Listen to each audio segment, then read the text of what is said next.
देखो भैया क्या कह रहे हैं कि दीक्षा ऐप को डाउनलोड कर लो, उससे घर बैठे भी ऑनलाइन पढ़ाई कर सकते हो। और मौसे हम लोग किताब पे भी पढ़ सकते हैं। बात तो सही कह रहा है, ये कह रहा है कि हमारे यहाँ तो किताब से भी तो कर सकते हैं। बात तो सही कह रहा है कि हम किताब से भी पढ़ सकते हैं। हमारे विद्यालय में सर और मैम किताब से ही पढ़ाते हैं, लेकिन क्या है कि घर पर जो बचे समय उसमें बच्चों को रील्स ना दिखाएं, उनके साथ बच्चों के साथ मोबाइल का सही से प्रयोग करें। मोबाइल लेगा फ्री फायर खेला हमारे अर्षद खान, और दिन में कम से कम 30 मिनट से 60 मिनट तक बच्चों के साथ पढ़ाई लिखाई की बातें करिए। शिक्षा ऐप को या चैट के जरिए पढ़ाइए।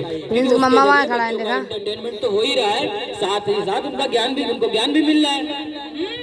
ये बात तो सही है, मगर मामा है वो उनकी बहनी है। हमने सुना है कि अब अपने विद्यालय में बहुत सारी सुविधाएं हैं।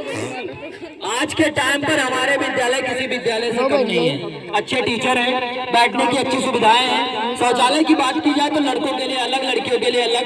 अगर कोई बच्चा हमारा दिव्यांग है तो उसके लिए अलग सुविधाएं हैं। स्मार्ट क्लासेस बन रही है, टाइल्स वगैरह लगी। अगर कहीं नहीं है तो वहाँ काम चल रहा है, लेकिन इन सुविधाओं का हमारा बच्चा तभी लाभ उठा सकता है जब वो नियमित रूप से विद्यालय जाएगा। यहाँ तक कि हमारे सर लोग तो डेली आते ही हैं, और मैंने कई जगह सुना है कि घर घर बुलाने भी जाते हैं, लेकिन हर जगह बुलाने नहीं जाया जा सकता। इसलिए अभिभावक को आगे बढ़ना ही पड़ेगा और अपने बच्चों को नियमित रूप से सजा धजाकर पूरी ड्रेस में जूता मोजा के साथ विद्यालय भेजना होगा।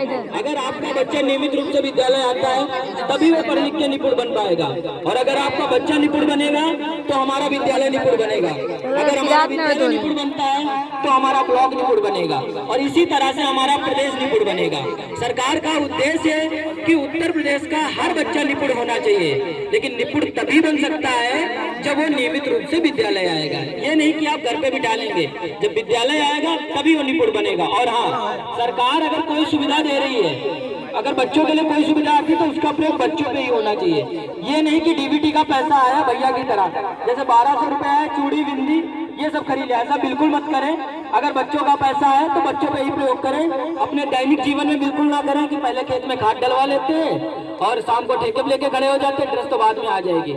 ऐसा बिल्कुल मत करें। अगर आपका बच्चा विद्यार्थी लगेगा ही नहीं तो पढ़ेगा कैसे, इसलिए उसको पूरी ड्रेस में भेजें। अगर उसको लगेगा कि मैं विद्यार्थी हूँ तभी उसका पढ़ने में मन लगेगा। और ये गारंटी है कि अगर आपका बच्चा नियमित रूप से विद्यालय आता है तो पढ़ लिख के जरूर निपुण बनेगा।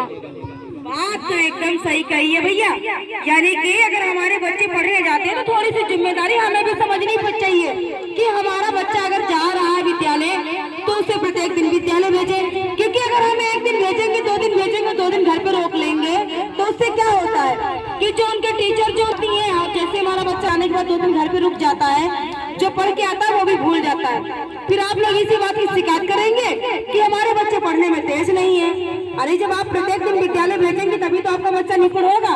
इसीलिए आप सभी लोगों से निवेदन है कि अपने बच्चे को प्रत्येक दिन विद्यालय भेजें ताकि वह निपुण हो सके, है ना सर?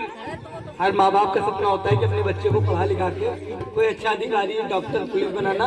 तो वो आपका बच्चा तभी बनेगा जब कोई जिम्मेदारी आप अपने बच्चे की उठाएंगे। क्योंकि आप तो सोचते हैं मेरा बच्चा स्कूल गया, स्कूल में तो 4 घंटे रहता है, बाकी के सारा दिन वो घर पे रहता है। तो कुछ जिम्मेदारी गार्जियन की भी होती है कि मेरा बच्चा स्कूल में क्या पढ़ा क्या नहीं, कुछ नहीं पूछते उसको।